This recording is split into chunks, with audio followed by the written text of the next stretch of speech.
Estimados amigos, pueblo de Dios, bienvenidos a mi programa San Óscar Arnulfo Romero.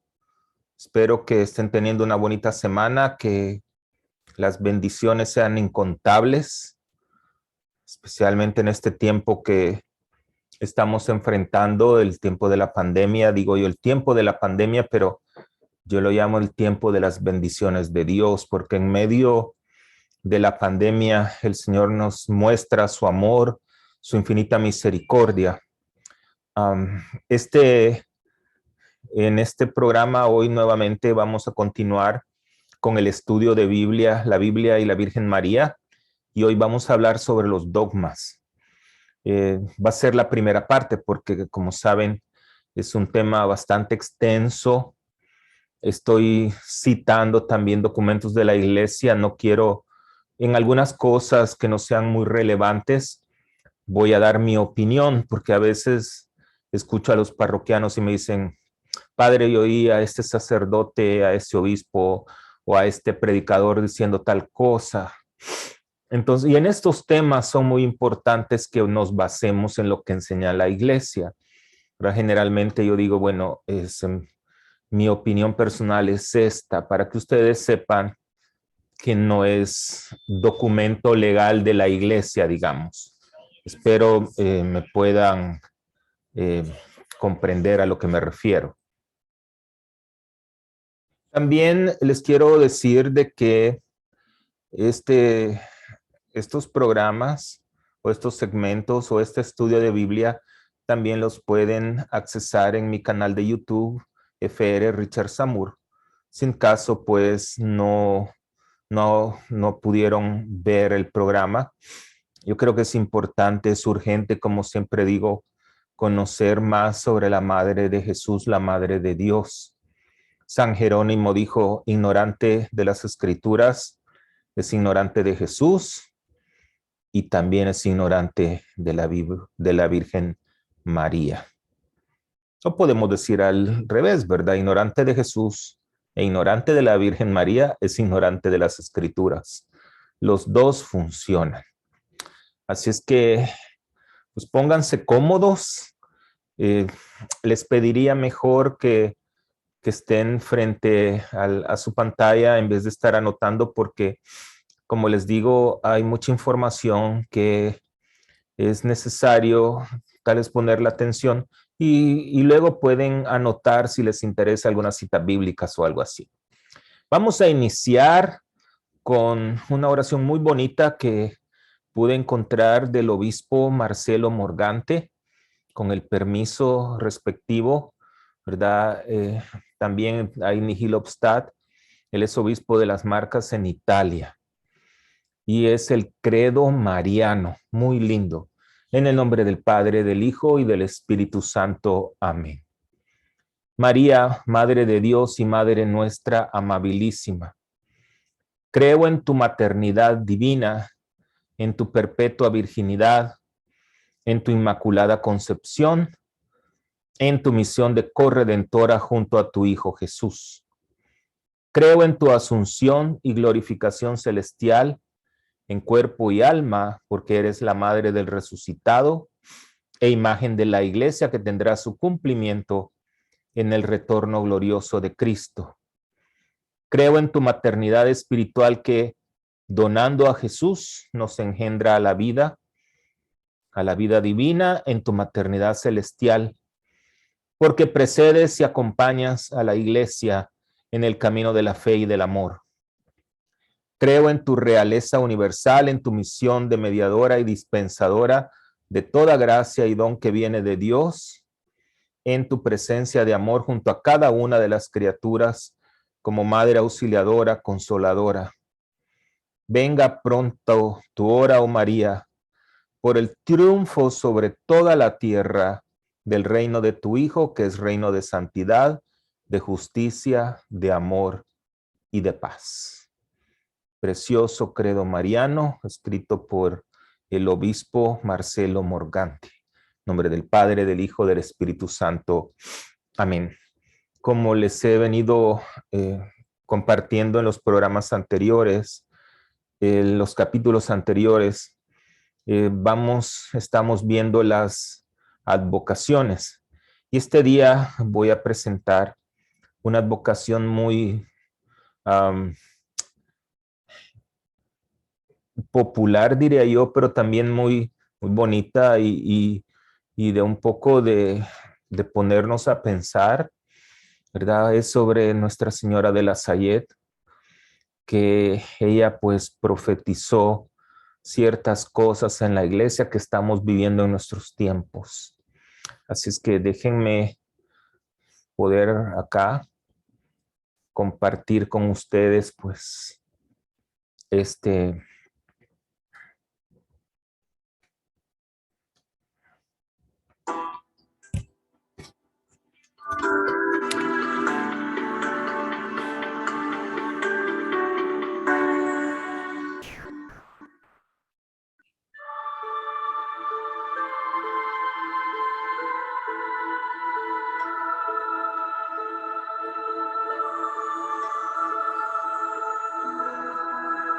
Era un 19 de septiembre de 1849. En los Alpes franceses eran tiempos difíciles. Las cosechas eran malas y la mortalidad infantil muy alta. Fue allí, en el corazón de las montañas, cerca del pueblo de La Salette, donde Maximile Giraud, de 11 años, y Mélanie Calvat, de 14 años, que pastoreaban sus vacas, vieron repentinamente en una luz resplandeciente a una mujer muy bella que les llamó: «Acérquense, hijos míos, no tengan temor. Estoy aquí para darles una gran noticia». Era María quien se les apareció, aun cuando los niños, pobres y sin educación, no se dieron cuenta. Hablando en francés y en la lengua regional, después de haber llorado delante de los pequeños, la bella mujer dio a los niños un mensaje de amor y de esperanza. Y María lloraba porque decía: no se dan cuenta de que todo está en manos de Dios, de que Dios es su Padre y que bastaría que acudiesen a su Padre, de que hiciesen una humilde súplica para que las cosechas fuesen inmejorables. Para muchas personas, en estos tiempos tristes, la fe en Dios no era una prioridad, lo mismo que para estos niños. María les recuerda su importancia e insiste en la conversión. Estar con Dios se expresa sobre todo a través del respeto por los días de descanso, así como la participación en la misa.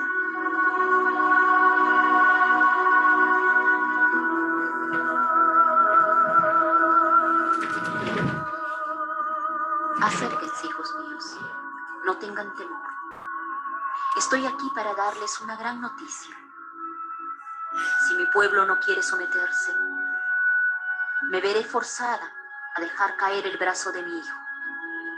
Es tan fuerte y tan pesado que no puedo sostenerlo más. Hace tanto tiempo que sufro por ustedes. Si deseo que mi hijo no les abandone, estoy encargada de orar sin cesar por ustedes, y ustedes no hacen caso. Por más que recen, por más que lo hagan, jamás podrán recompensar el dolor que he asumido por ustedes. Les he dado 6 días para trabajar. Me he reservado el 7º y no me lo quieren conceder. Esto es lo que hace tan pesado el brazo de mi hijo. Y también aquellos que conducen los carros no saben jurar sin poner el nombre de mi hijo en medio. Estas son las 2 cosas que hacen tan pesado el brazo de mi hijo. Si la cosecha se pierde, esto es solo por culpa de ustedes. Les hice ver el año pasado con las patatas y ustedes no hicieron caso. Al contrario, cuando encontraban las patatas podridas, juraban poniendo el nombre de mi hijo en medio. Estas seguirán pudriéndose y este año en Navidad no habrán más.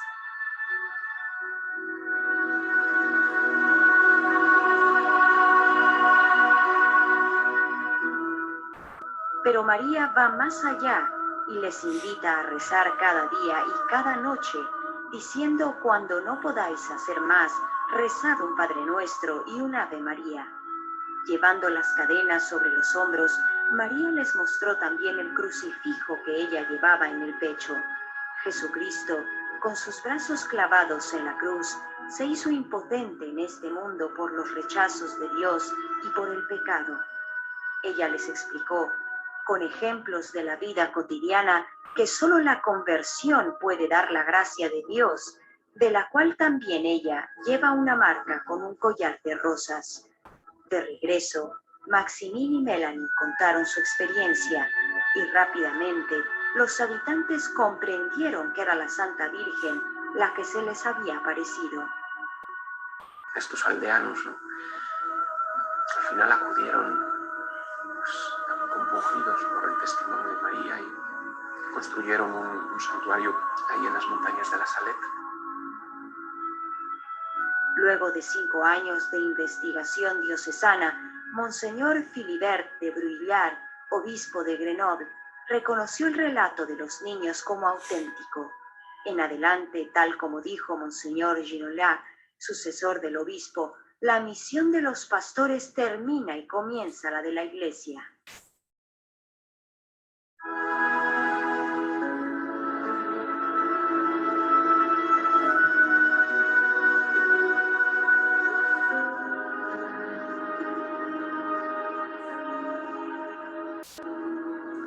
Acuérdate, oh Virgen de la Salette, verdadera Madre de los dolores, de las lágrimas que has derramado por mí en el Calvario. Acuérdate también del cuidado que siempre tienes por mí, a fin de liberarme de la justicia de Dios.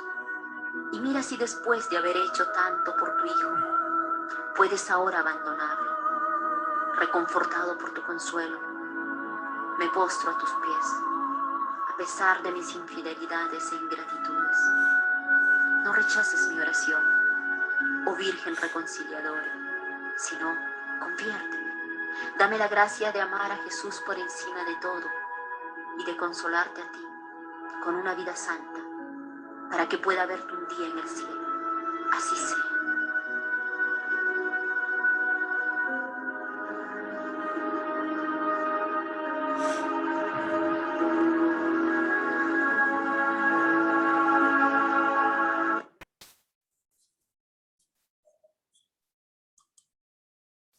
Bueno, muy interesante, ¿verdad? Hay otras revelaciones de Nuestra Señora de la Salette, pero yo quería pues compartir. Recuerden que la advocación es una revelación o manifestación de María de acuerdo a al lugar o a la situación que están las personas. El milagro no es de revelarse, pues no es de ella, ya lo sabemos. Todos los milagros son hechos por Dios y María pues tiene un lugar privilegiado, estoy seguro, allá en la eterna Jerusalén. Si desde el momento que el ángel le dice, bienaventurada, Dios te salve María. O sea que el ángel le trae un saludo grande de Dios a la Virgen María. Bueno, el tema que nos compete el día de hoy son los dogmas. Los dogmas de la Virgen María son 4. La virginidad perpetua de María, María Madre de Dios, la Inmaculada Concepción y la Asunción de la Virgen María. En el programa de hoy vamos a meditar los 2 primeros dogmas, María como Madre de Dios y la perpetuidad de María. Antes de entrar en detalle lo que enseña la Iglesia de los dogmas, es importante entender lo que es un dogma, qué significa, de dónde viene. ¿Por qué? Porque el fundamento, la base, pues, de todas estas verdades reveladas por Dios a la Iglesia se conocen como dogma. La palabra griega dogma, desde antes de Cristo y hasta el siglo IV, tenía un significado que era ley, decreto, prescripción, tanto para los que no eran cristianos y para los filosóficos también, ¿verdad? Tenía ese mismo significado. Como ven, en la historia habla ley, decreto, prescripción, pero no habla nada de la parte cristiana.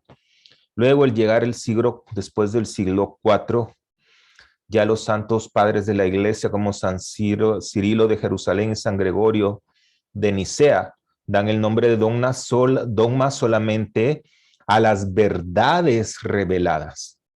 Y ya en el siglo V este sentido específico fue adoptado por casi todos los autores cristianos y es el que se tiene desde entonces hasta nuestros tiempos.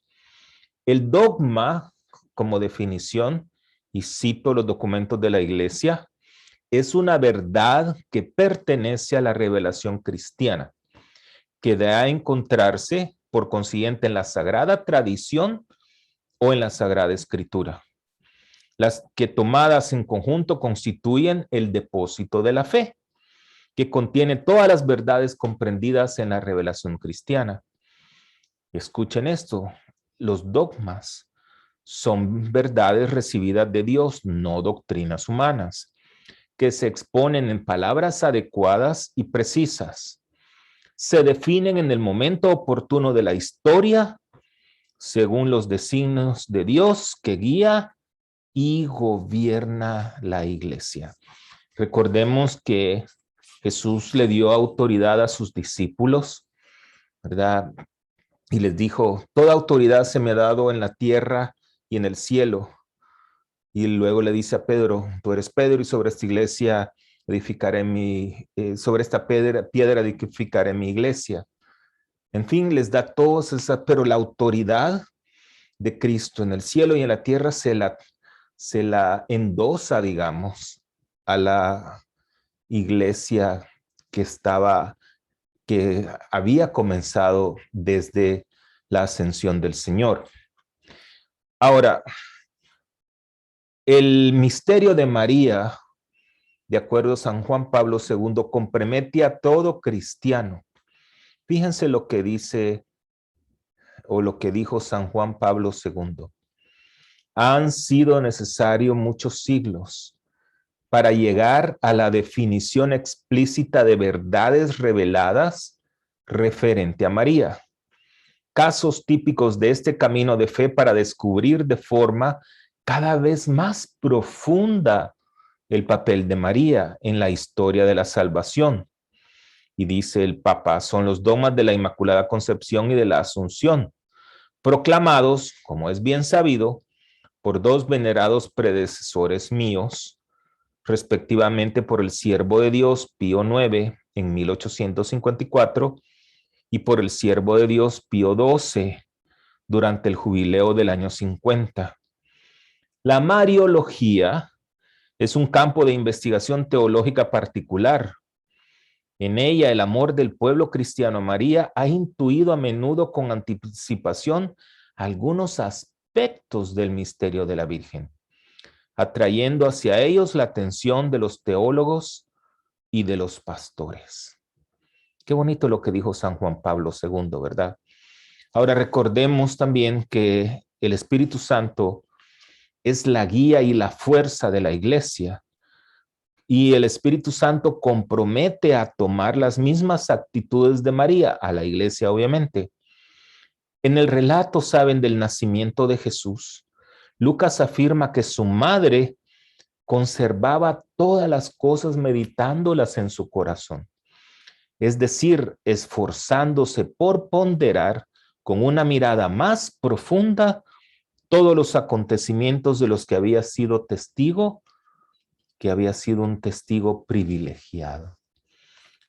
Y María conservaba todas esas cosas en su corazón, dice la Escritura. De forma análoga, también el pueblo de Dios es impulsado por este mismo Espíritu a comprender en profundidad todo lo que se ha dicho de María, para progresar en la inteligencia de su misión íntimamente vinculada al misterio de Cristo. En el desarrollo de la Mariología es la ciencia que estudia a María. El pueblo cristiano desempeña un papel particular, y ese es con la afirmación y el testimonio de su fe, contribuye al progreso de la doctrina mariana, que normalmente no es solo obra de los teólogos, aunque su tarea sigue siendo indispensable, para la profundización y la exposición clara del dato de fe y de la misma experiencia cristiana. La fe de los sencillos es admirada y alabada por Jesús, que reconoce en ella una manifestación maravillosa de la benevolencia del Padre. Esto lo oíamos en el Evangelio de San Lucas capítulo 10.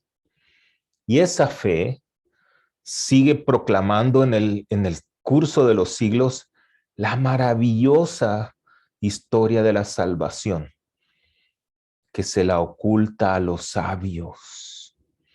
Esa fe en armonía con la fe de la Virgen ha hecho progresar el reconocimiento de su santidad personal y del valor trascendente de su maternidad. El misterio de María compromete a todo cristiano en comunión con la Iglesia a meditar en su corazón lo que la revelación evangélica afirma de la Madre de Cristo. Esta es parte de la catequesis que dio San Juan Pablo II el 8 de noviembre de 1995. Saben, es muy bonito todo lo que él menciona, pero hay algo que lo repite varias veces. El misterio de María, lo dice como 3 o 4 veces, compromete a todo cristiano en comunión con la Iglesia. Si yo te pregunto, parte de estar en comunión con la Iglesia, en inglés se conoce como good standing with the church, estar en unión con la Iglesia. ¿Qué significa eso, padre? Por ejemplo, ¿eres católico de cafetería? O sea, de que estás de acuerdo en algunas enseñanzas de la Iglesia, pero en otras no. Entonces, no estás en comunión con la Iglesia. Por ejemplo, cuando hablamos de temas delicados como el aborto, como las uniones del mismo sexo, como la ideología de género, hay muchos católicos, entre comillas, que dicen es que la Iglesia se tiene que abrir y no estoy de acuerdo en lo que enseña la Iglesia.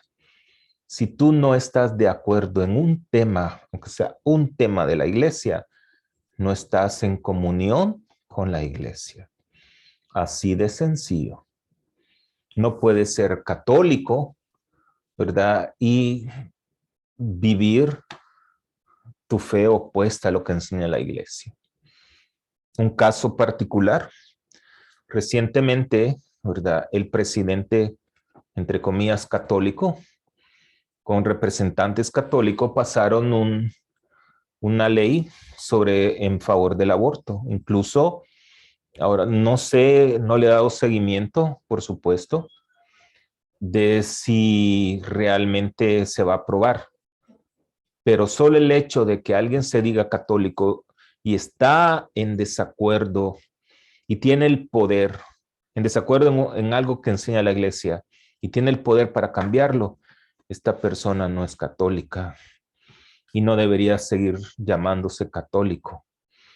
Este es un ejemplo claro de nuestros tiempos, porque la verdad no se puede quedar callada. El primer dogma que vamos a ver el día de hoy, les vuelvo a repetir los dogmas de la Virgen María, que son María, Madre de Dios, la virginidad perpetua de María, la Asunción de María y la Inmaculada Concepción. La Iglesia, vamos a ver María, Madre de Dios, el primero. La Iglesia resume tan sencillo María, Madre de Dios, porque dio a luz a la carne del Verbo de Dios, según la carne al Verbo de Dios hecho carne. Fíjense qué bonito. Dio por nacimiento, según la carne, al Verbo de Dios hecho carne. Dio a luz, según la carne, al Verbo de Dios, que es Jesucristo, ¿verdad? Hecho carne. Entonces, María, Madre de Dios. Y dicen los santos padres de la Iglesia, lo dice el Papa Pío XI en su encíclica Luz de la Verdad, el 25 de diciembre de 1931. Escuchen lo que dice el Papa Pío XI. Nada más grato a Jesucristo. De este dogma de la divina maternidad, como fuente de un oculto manantial, proceden la gracia singularísima de María y su dignidad suprema después de Dios. Más aún, como admirablemente describe Santo Tomás de Aquino, la bienaventurada Virgen María, en cuanto es Madre de Dios, posee cierta dignidad infinita, por ser Dios un bien infinito, lo cual explica y desarrolla más extensamente Cornelio a Lápide con estas palabras. Dice el Papa: la Santísima Virgen es Madre de Dios, luego posee una excelencia superior a todos los ángeles, más aún de los serafines y querubines. Es Madre de Dios, luego es purísima y santísima, y tanto que después de Dios no puede imaginarse mayor pureza y santidad. Es Madre de Dios, luego cualquier privilegio concedido a cualquier santo en el orden de la gracia santificante, lo posee ella mejor que nadie. ¿Por qué, pues, los novadores y no pocos católicos censuran tan acérrimamente nuestra devoción a la Virgen Madre de Dios, como si le tributásemos un culto que solo a Dios es debido? ¿No saben estos y no consideran que nada puede ser más grato a Jesucristo, cuyo amor a su madre es sin duda tan encendido y tan grande, que en el que la veneramos conforme a sus méritos y ejemplo, y procuremos conciliarnos a su poderoso auxilio? Lo que está diciendo el Papa Pío XI es que después de Dios no hay otro ser humano, ¿verdad? Recuerden que Jesucristo es Dios. No hay otro ser humano más purísimo y santísimo que la Virgen María. Incluso, dice el Papa, si hubiera un santo tan grande, no se compara a la pureza de María. María es la verdadera Madre de Dios. Y este dogma de la divina maternidad lo comprendemos en dos verdades. María es verdadera madre, es decir, ha contribuido a la formación de la naturaleza humana de Cristo, con todo lo que aportan las otras madres a la formación del fruto de sus entrañas. Recuerden que Cristo es el Mesías, el Hijo de Dios, el Dios mismo. Entonces, Jesús es 100% humano, o Cristo es 100% humano y 100% divino. Una sola persona. Dos naturalezas, naturaleza humana y naturaleza divina. María es, y el número 2, María es verdadera Madre de Dios, es decir, concibió y dio a luz a la segunda persona de la Santísima Trinidad, aunque no en cuanto a su naturaleza divina, sino en cuanto a la naturaleza humana que había asumido. Me explico. Yo creo que este dogma está claro, ¿verdad? Porque dicen, ¿cómo es posible que María, lo digan María, Madre de Dios? Porque Jesús o el Cristo, que era el mismo Dios, tenía dos naturalezas, no dos personas diferentes. Y eso es lo que profesamos en el credo, ya lo vamos a ver más adelante. Entonces, pero esta naturaleza divina no estaba separada de la naturaleza humana. Es un misterio como el misterio de la Santísima Trinidad. En las Escrituras, por ejemplo, se da el testimonio de la verdadera divinidad de Cristo. Y por otro, testifica también que María es verdaderamente su madre. Juan la llama Madre de Jesús. Y Mateo, Madre de él, de Jesús. Al igual que Lucas dice, la Madre del Señor. El arcángel Gabriel anuncia a María, sabes que has de concebir en tu seno y darás a luz un hijo a quien les pondrás por nombre Jesús, que es Dios con nosotros, el Emmanuel. San Lucas dice también en la Anunciación, por cuya causa lo santo que de ti nacerá será llamado Hijo de Dios. Y San Pablo en la carta a los Gálatas 4:4 dice, envió Dios a su Hijo formado de una mujer. La mujer que engendró al Hijo de Dios es la Madre de Dios. Qué bonito. Qué verdades tan deslumbrantes, diría yo, y que solo la iglesia tiene esa autoridad. Los santos padres en el magisterio antes del concilio de Éfeso dice, la iglesia enseñó desde el principio la verdadera maternidad divina por medio de los credos primitivos. En ellos se confesaba a María como verdadera madre de Dios, decía uno de los credos. Creo en Dios Padre Todopoderoso y en Cristo Jesús, su único Hijo, nuestro Señor, que nació por obra del Espíritu Santo de la Virgen María. Palabras del credo romano que se repiten en los otros hasta llegar a nuestros tiempos, o al credo que es el símbolo de los apóstoles.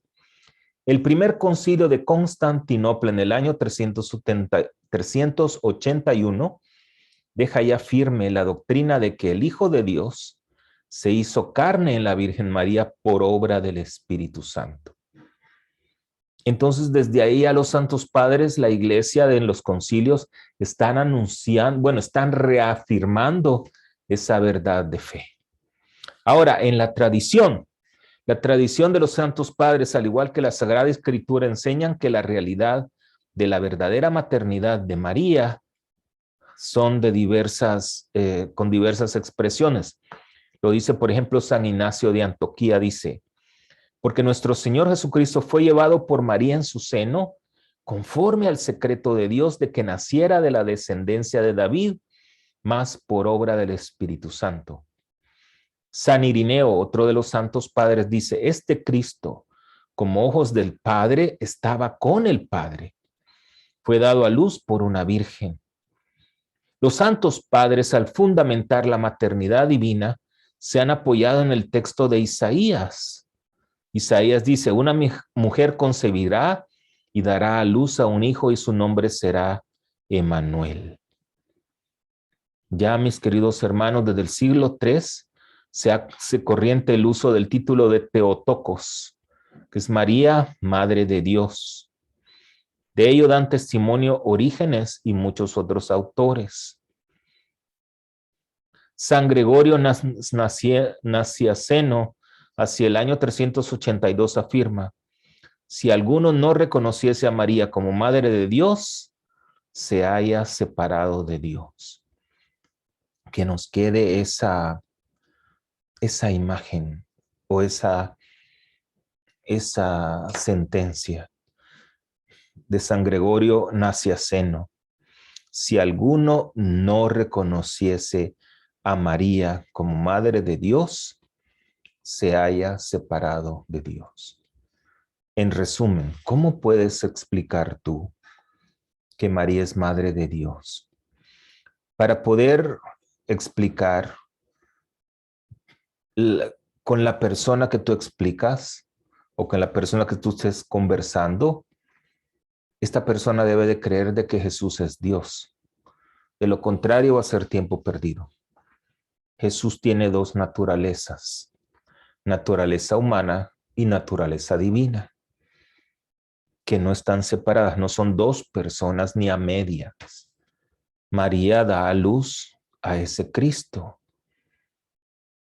al Verbo encarnado, a Jesús y a Dios, que son una misma persona, a sus naturalezas, digámoslo así. Creo que es más sencillo, no se puede explicar. Veamos ahora el segundo dogma que vamos a desarrollar el día de hoy, que es la perpetua virginidad de María.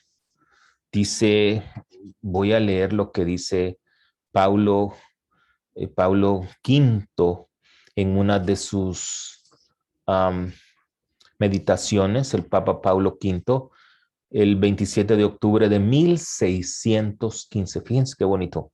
He andado pues investigando pues para poder desarrollar, como les dije al principio, me es más importante para mí poder citar lo que enseña la iglesia más que dar una opinión. Dice el Papa Pablo V, conservó perpetuamente pura la flor de su virginidad. El Dios de inmensa bondad, creador de todas las cosas, por cuya admirable providencia todo es regido, habiendo amado al mundo hasta decretar darle a su Hijo infinito para su redención, escogió de antemano de entre todas las criaturas a María, Virgen purísima y santísima, de real estirpe, para realizar tan grande e inefable misterio. De ahí que con la intervención de la virtud del Espíritu Santo, que la cubrió con su sombra, como la lluvia que desciende como rocío del cielo en el vellón, la hizo madre de su unigénito, y juntamente con la riquísima fecundidad, conservó perpetuamente pura la flor de su virginidad, cuya virtud y hermosura admiran el sol, la luna, la naturaleza mira con pasmo y el infierno mismo se estremece ante ella. Pues ella, anunciada antes con tantas figuras, con tantas visiones y vaticinios de los profetas, y esperada por tanto tiempo de los santos padres, por fin, adornada del brillo de las virtudes y de toda suerte de gracias, nos libró del cautiverio con su saludable fecundidad y triturada la cabeza de la serpiente, vestida de sol, teniendo la luna por cascabel de sus pies, victoriosa y triunfadora, mereció ser coronada con 12 estrellas y ensalzada sobre los coros de los ángeles, ser llamada reina del cielo y de la tierra. El Papa Paulo V, en su meditación que se llama Immensae Bonitatis, el 27 de octubre del año de 1615. ¿Qué es la virginidad? ¿Qué se entiende de la virginidad? Se llama, de acuerdo a la psicología, se llama virginidad a la integridad corporal unida a la castidad que es virtud del alma y que informa y da valor a la integridad de la carne. Esta es una combinación filosófica y teológica. Repito, se llama virginidad a la integridad corporal unida a la castidad que es virtud del alma y que informa y da valor a la integridad de la carne. Esta integridad de por sí no es virtud, sino condición natural de todo ser humano que con ella nace. Pero conservar esta integridad como homenaje del alma a Dios se llama propiamente virginidad. En pocas palabras, la virginidad vulgarmente se entiende que sea que una persona, ya sea hombre o mujer, no haya tenido relación sexual. Y en el caso de una mujer, pues que no haya tenido penetración, perdonen la palabra un poco vulgar, de un hombre, ¿verdad? ¿Qué dicen las escrituras sobre la virginidad de María? Fíjense que Lucas dice, el ángel Gabriel fue enviado por Dios a una virgen y el nombre de la virgen era María. El dogma de la Virgen María es que fue virgen antes, durante y después del parto. María no había tenido, aunque estaba desposada con José, no había tenido relaciones con su marido. O sea que el milagro de la concepción virginal fue anunciado en el Antiguo Testamento por el profeta Isaías también. Dice Isaías, por tanto el mismo Señor les dará una señal. Dice Isaías, he aquí que la Virgen concebirá y dará a luz un hijo, cuyo nombre será Emmanuel, que quiere decir Dios con nosotros. El cumplimiento de la profecía de Isaías está también testimoniado en el Evangelio de San Lucas y San Mateo. Dice Mateo, el nacimiento de Cristo fue de esta manera. Estando desposada María, su madre, con José, antes que conviviesen, se halló que había concebido en su seno por obra del Espíritu Santo. Entonces María nunca tuvo relaciones con José. En San Lucas también leemos, María dijo al ángel, ¿cómo ha de ser eso? Pues yo no conozco varón. El ángel en respuesta le dijo, el Espíritu Santo descenderá sobre ti y la virtud del Altísimo te cubrirá con su sombra. ¿Qué quiere decir eso? Quiere decir, vámonos antes, ¿verdad? y ya nos vamos acercando durante el parto. Quiere decir que María fue una mujer íntegra y desde el momento que el ángel le dice, Dios te salve María, llena eres de gracia, quiere decir que María nace sin pecado original. María nace toda libre de pecado. El dogma de la perpetua virginidad de María quedó definido por el tercer concilio de Letrán, celebrado por el Papa San Martín I en el año del 649. Y esto dijo el Papa en el concilio. Propia y verdaderamente la Madre de Dios, la Santa y Siempre Virgen María, escuchen lo que dijo, concibió sin semen viril del Espíritu Santo al mismo verbo de Dios y de manera incorruptible dio a luz. Repito lo que dijo el Papa San Martín I en el concilio de Letrán en el año del 1649.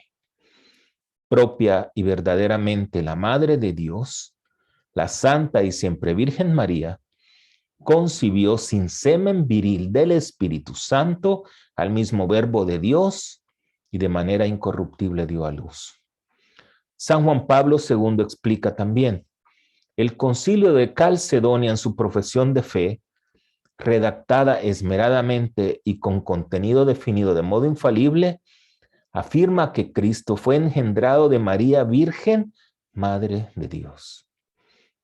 María Virgen antes del parto. Ya lo venimos explicando. Ahora, María durante el parto, ¿qué dice la iglesia? Primero hay que aclarar, recuerden, que la Virgen María no tenía pecado. Ella fue concebida sin pecado original. Por eso decimos, Ave María purísima, ¿se acuerdan? Sin pecado concebida. Y esto también lo dice la Biblia. Cuando entró le dijo en San Lucas, alégrate llena de gracia, el Señor está contigo. Aquí el ángel Gabriel le dice a la Virgen María, llena de gracia, no le está diciendo, alégrate tú que estarás lleno de gracia, ni le dice, alégrate tú que desde ahora estarás llena de gracia. El ángel le dice, llena de gracia, gracia plena, es decir, que siempre estuvo en estado de gracia, libre de todo pecado. Y en ese momento, de acuerdo a los teólogos, María queda embarazada. Cuando le dice el ángel, el Espíritu Santo descenderá sobre ti, él ya conocen la historia. Ahora bien, si la Virgen María está libre de pecado, por lo tanto no estaba sometida a las consecuencias del pecado. Eso hay que aclararlo. María es libre de todo pecado, entonces no es el único ser que nace sin pecado original. Y vemos cuáles eran las consecuencias del pecado. Recuerden, esto es Catecismo 101 y lo tomamos del Génesis capítulo 3, versículo 16, que es ya de la caída. Dios le dijo a la mujer, tanta haré tus fatigas cuanto sean tus embarazos. Con dolor partirás los hijos. Hacia tu marido irá su apetencia y él te dominará. Entonces, ya desde antes, Dios estaba pues condenando a la humanidad, digamos, a la mujer a sufrir esos dolores de parto por consecuencia del pecado. La Virgen María no estaba sometida a los dolores y sufrimiento que se dan en el parto. Eso es lo que enseña la iglesia. Por el hecho de que Dios la creó sin pecado. Jesús, así como entró en la Virgen María, así salió sin que la Virgen María sufriera desgarro del himen. Son enseñanzas de la iglesia. Es como cuando los rayos del sol traspasan un cristal sin hacerle ningún daño. Isaías hace una prefiguración de este maravilloso milagro. Antes de tener dolores, ya había dado a luz. Antes de llegarle el parto, había parido un varón. Isaías 66, versículo 7. Y hay más escrituras, escuchen. Y Yahvé me dijo en Ezequiel 44:2. Y Yahvé me dijo, esta puerta permanecerá cerrada, no será abierta y nadie pasará por él, porque por él ha pasado Yahvé, el Dios de Israel. quedará pues cerrada. Si Dios a una puerta le da tanta importancia en que nadie más podrá pasar por ella, pues Él ha pasado, ¿cuánto más valor tendrá la Virgen María, que dio luz al Salvador del mundo y que por ella entró, habitó y salió Jesús, que es verdadero Dios y verdadero hombre? Los padres de la Iglesia han dirigido este pasaje bíblico a la Virgen María, que permaneció intacta después de dar a luz. Hay que tener claro también que no es cualquier mujer la que dio a luz a Jesús y que tampoco dio a luz a cualquier ser, sino que dio a luz al Hijo de Dios. Es un poquito difícil, diría yo, desde la inteligencia humana, médica, psicológica, profesional, poder aceptar una verdad como la virginidad perpetua de María. En realidad, todo lo que está en las Sagradas Escrituras son verdades de fe. Nadie está en nuestros tiempos, nadie vive para decir, lo que dice ahí es cierto porque yo fui testigo. Todo lo que está escrito, incluso los mismos protestantes, os digo, los mismos personas que no son católicos, o aquellas personas que rechazan los dogmas de la Virgen María, se están contradiciendo, porque todas estas verdades son verdades reveladas de Dios hacia la Iglesia y que las debemos de creer por fe. Si alguien dice yo no lo creo, quiere decir que no debería de creer absolutamente nada de lo que está escrito en las Sagradas Escrituras. ¿Por qué? Porque nadie es testigo. ¿Alguien me puede decir quién estuvo en los tiempos que Dios creó el cielo, la tierra, los animalitos, la mujer y el hombre, para decir que fue Dios quien lo creó? ¿Quién estuvo en el Calvario con Cristo? Así testigo que lo vea, nadie.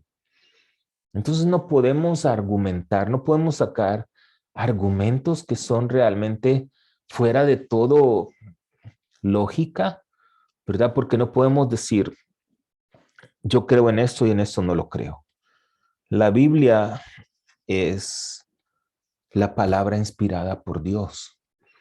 Es una verdad de Dios e inspiró a hombres y mujeres imperfectos.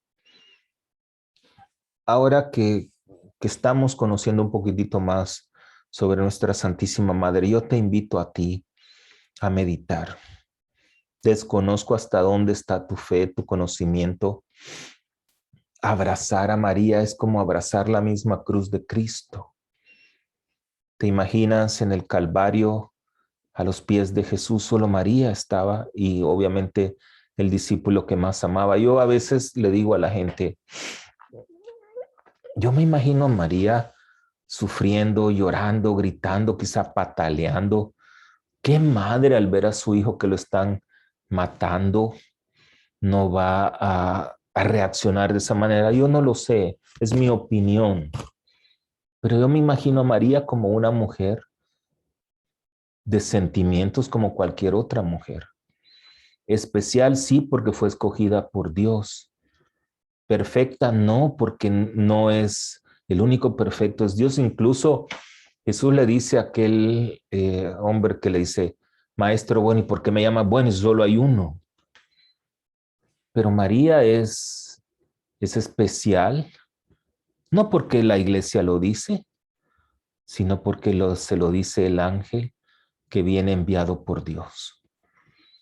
Yo creo que es importante para nosotros como católicos entender que todos estos personajes que vemos en las Sagradas Escrituras, Dios los escogió por un plan perfecto. Dios podía venir a la tierra él solito y hacer lo que él quería sin necesidad de enviar a Jesús, sin necesidad de los profetas en el Antiguo Testamento, sin necesidad de los discípulos. Pero Dios, lo hizo para darnos a entender que somos una iglesia, que somos una familia. Así es que espero, mis queridos amigos, queridos hermanos, pueblo de Dios, que han disfrutado como yo este capítulo del día de hoy de los dogmas de la Santísima Virgen. Les recuerdo los dogmas para que no se me, no se les olvide la perpetua virginidad de María, María Madre de Dios, la Inmaculada Concepción y la Asunción de María. Espero que en sus oraciones le pidan a María interceder por cada una de sus necesidades. Así es que muchas gracias nuevamente por estar conmigo todos los martes aquí en su programa San Óscar Arnulfo Romero. El Señor esté con todos ustedes y la bendición de Dios Padre Todopoderoso, Padre, Hijo y Espíritu Santo, descienda sobre cada uno y les acompañe siempre. Que Dios me los bendiga.